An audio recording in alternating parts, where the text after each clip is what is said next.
হরে কৃষ্ণ, রাধে রাধে। সকল বন্ধুরা কেমন আছো? আশা করি ভালো আছো।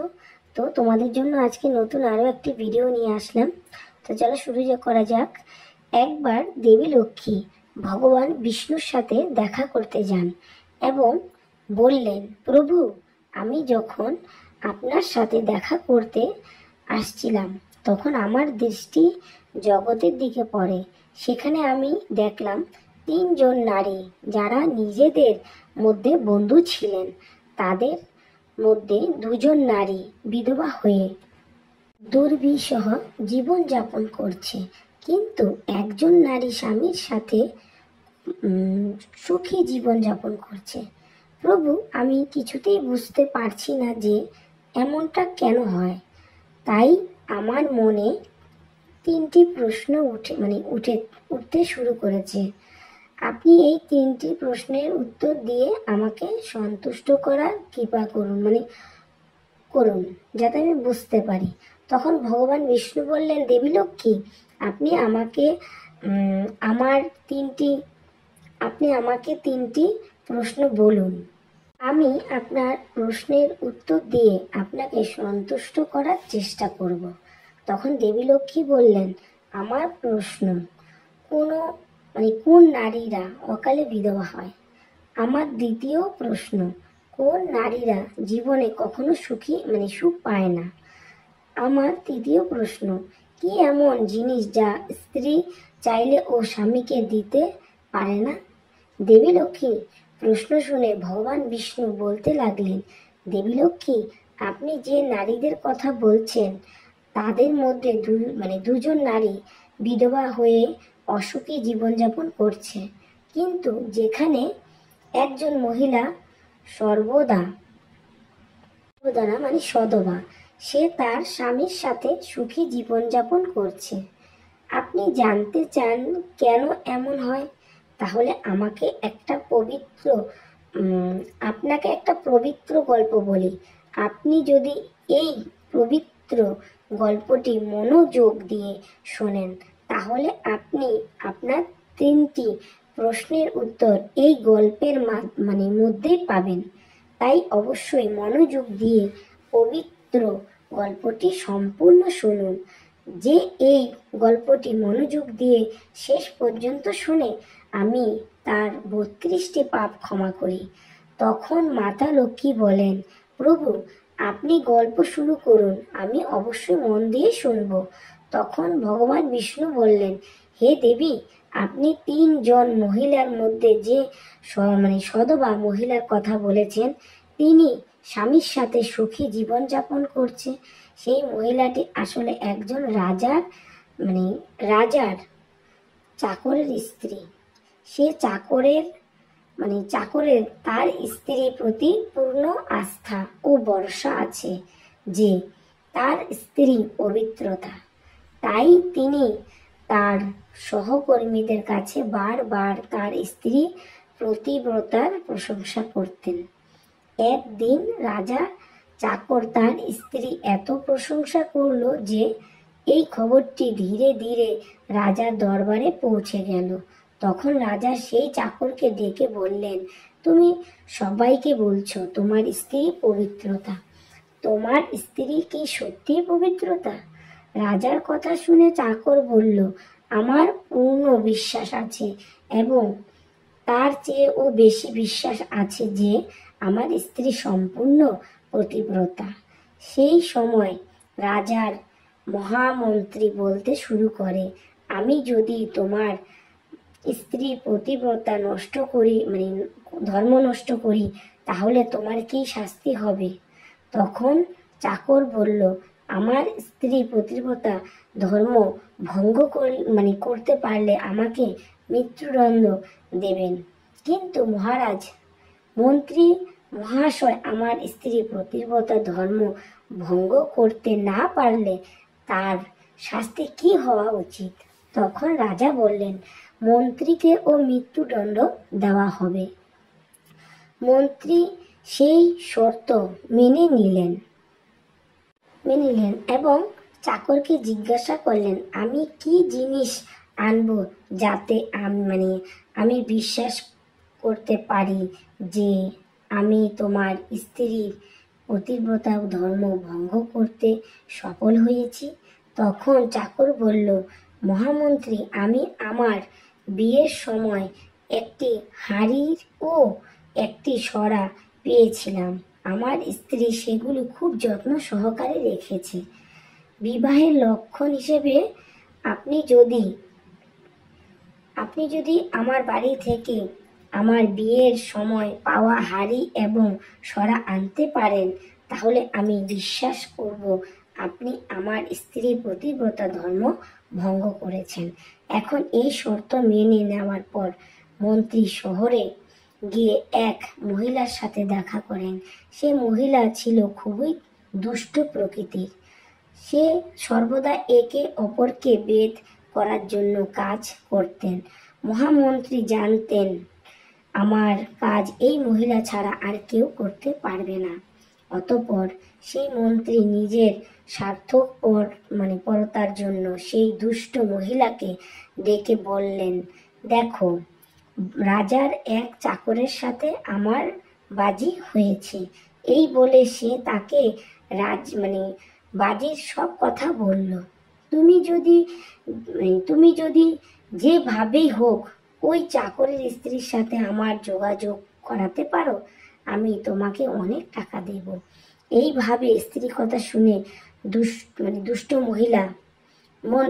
মন্ত্রীর কথা শুনে দুষ্ট মহিলা বলতে লাগলেন, ভাই, ওই মহিলার কথা বলবেন না।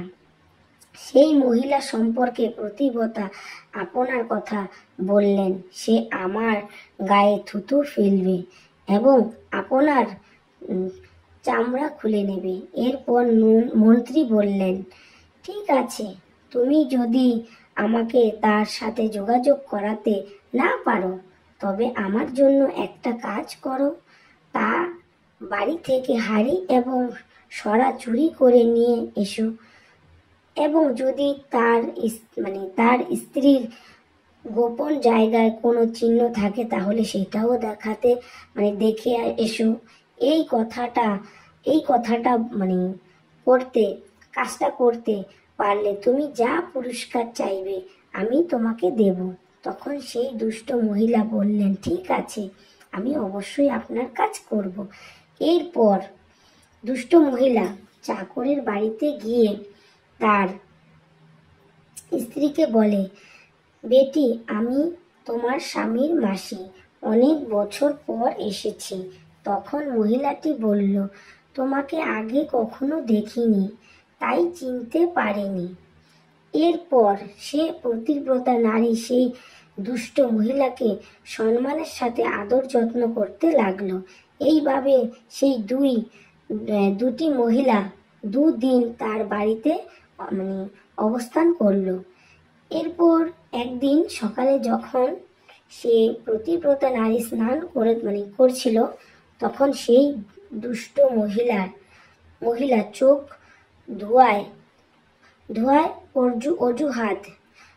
ধোয়ার অজুহাতে পতিব্রতা মহিলার চোখে নোংরা জল ছিটিয়ে দিতে সেই মহিলার চোখ বন্ধ হয়ে গেল। সেই সুযোগে দেখে নেয় পতিব্রতা নারীর গোপন জায়গার ডান পাশে একটি তিল আছে। এরপর স্নান সেরে ওই পতিব্রতা নারী রান্নাঘরে গেলেন। সুযোগ পেয়ে চাকরের ঘর থেকে হাঁড়ি ও সরা চুরি করে দুষ্ট মহিলা সেখান থেকে উধাও হয়ে যায় এবং মন্ত্রীর সাথে দেখা করে হাঁড়ি ও সরা দিয়ে পতিব্রতা গোপন চিহ্নর কথা জানায়। মন্ত্রী সোজা রাজার দরবারে গিয়ে রাজাকে বললেন, মহারাজ, আমি চাকরের স্ত্রীর সাথে 2 দিন কাটিয়ে এসেছি এবং এই হাঁড়ি ও সরা চাকরের স্ত্রীর হাত থেকে নিয়ে এসেছি। তখন রাজা চাকরকে দরবারে ডাকলেন। এরপর মন্ত্রীকে হাঁড়ি ও সরা দেখাতে বললেন এবং তার স্ত্রী গোপন জায়গায় তিলের কথা বলতে বললেন। তখন চাকর মেনে নিল, সত্যিই আজ আমার স্ত্রী পতিব্রতা ধর্ম ভঙ্গ করেছে। এরপর রাজা 15 দিন পর ফাঁসির তারিখ নির্ধারণ করেছেন। পরের দিন রাজা চাকরকে ডেকে তার শেষ ইচ্ছার কথা জিজ্ঞাসা করলেন। তখন চাকর বলল, আমি আমার স্ত্রীর সাথে শেষবারের মতো দেখা করতে চাই।